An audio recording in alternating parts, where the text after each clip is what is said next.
বলুন। আপনারা শুনতে পাচ্ছেন আমাকে?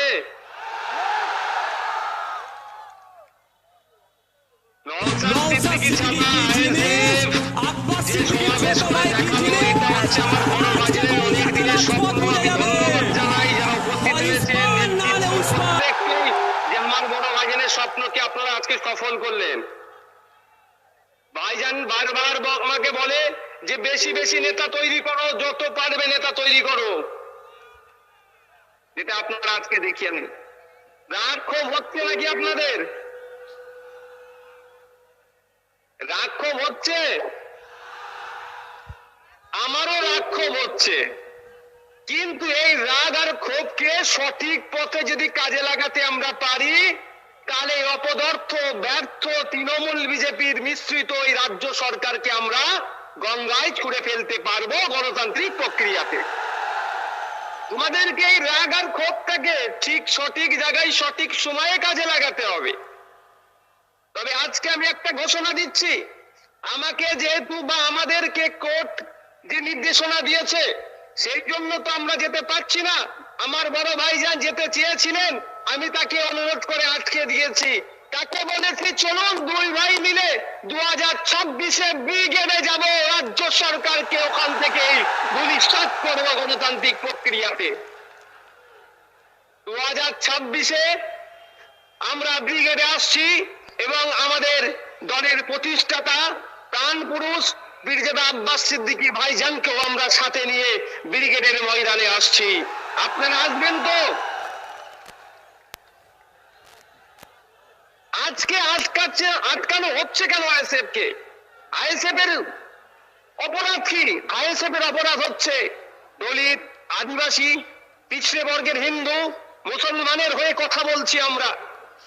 আমাদের অপরাধ এটাই, জলজমি জঙ্গলের যে স্বাভাবিক অধিকার আদিবাসীদের সেটা কেড়ে নেওয়া হচ্ছে। দেউচা পাচামিরে আদিবাসীদের অধিকার কেড়ে নেওয়া হচ্ছে।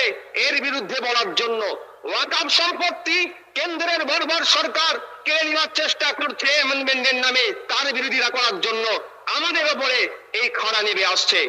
আমাদেরকে আটকানো হচ্ছে কেন?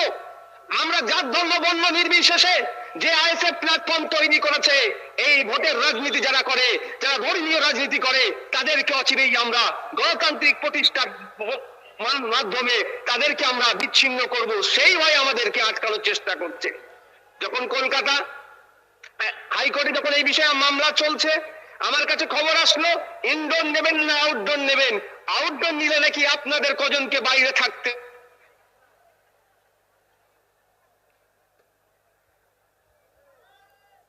জি ভাইজান। Hello hello hello hello. আমার পঞ্চায়েতের নেতৃত্ব ওখানে নেতৃত্ব দিয়ে শহীদ মিনারের সমাবেশকে সফল করবে। আজকে সে প্রমাণ দেখিয়ে দিলেন আপনারা। Hello hello. জি ভাইজান বলেন। শুনতে পাচ্ছেন? হ্যাঁ জি। তো বড় ভাইজানের নির্দেশ ক্রমে আমাদেরকে আমরা আউটডোরই চাইলাম, অর্থাৎ শহীদ মিনার চত্বরই আমরা নিলাম। বারবার রাজ্য সরকার আমাদেরকে ইনডোর ইনডোর ইনডোর ইনডোর দেওয়ার চেষ্টা করছিল, অর্থাৎ ঘরে ঢুকিয়ে দেওয়ার চেষ্টা করলো।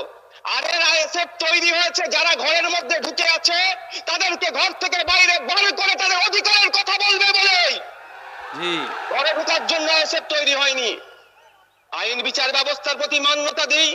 দুর্ভাগ্যের বিষয়, সিঙ্গেল বেঞ্চের অর্ডারকে আমরা চ্যালেঞ্জ করে ডিভিশন বেঞ্চে গেলাম, কিন্তু ডিভিশন বেঞ্চ ওটা আগামীকাল ডেট রেখেছে।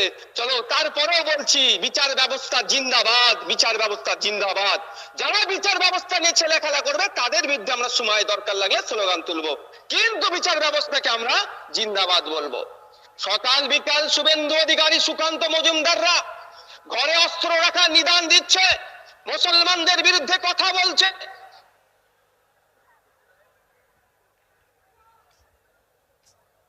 রেস্ট্রিকশন হয় না, আর সব সময় বিভিন্ন সম্প্রদায়ের মধ্যে ঐক্য করার চেষ্টা করছে, সেতু বন্ধনের চেষ্টা করছে, সাম্প্রদায়িক সম্প্রীতি এগিয়ে নিয়ে যাওয়ার চেষ্টা করছে। যারা সব সময় কমিউনাল হারমোনিকে এগিয়ে নিয়ে যাওয়ার চেষ্টা করছে, তাদেরকে রাজ্য সরকার আটকানোর চেষ্টা করছে। এর জবাব মানুষ দেবে, জনগণ দেবে। জনগণের হাতে আমি ছেড়ে দিলাম। বন্ধুগণ, দুর্ভাগ্যের বিষয়, আমি আজকে ওখান থেকে দাঁড়িয়ে বলতাম, আমি ভার্চুয়ালি আজকে বলছি, সারা রাজ্যে যখন মাদ্রাসাতে জঙ্গি বলে যখন এক শ্রেণীর মিডিয়া দেখে দেওয়ার চেষ্টা করছে, আমাদের রাজ্যের অভিভাবিকা মাননীয় মুখ্যমন্ত্রী কেন মুখ বুজে সহ্য করছে, এই প্রশ্নটাও আজকে রেখে দিলাম আপনাদের কাছে। কারণ তিনি আমাদের রাজ্যের অভিভাবিকা, তিনার প্রেস কনফারেন্স করে বলা দরকার ছিল যে না, তোমরা যারা মাদ্রাসায় পড়াশোনা করো বা যারা মাদ্রাসা শিক্ষার সাথে যুক্ত আছো, আমি রাজ্যের অভিভাবিকা হয়ে বলছি, তোমরা চিন্তিত হবে না, মাদ্রাসায় কোনো জঙ্গি কার্যকলাপ হয় না। কিন্তু দুর্ভাগ্যের বিষয়, এ কোনো বক্তব্য দেখলাম না, বরঞ্চ ক্রমশ মুসলমানদেরকে ভয় দেখানো হচ্ছে। দলিত আদিবাসী নির্বিশেষে সকলের উপর অত্যাচার হচ্ছে। আদিবাসী হওয়ার জন্য, তার ধর্মীয় পরিচয় থাকার জন্য তাদের উপরে অত্যাচার হচ্ছে। কদিন আগে উত্তরপ্রদেশে দলিত শ্রেণী হওয়ার জন্য বাইক ইজ ওভার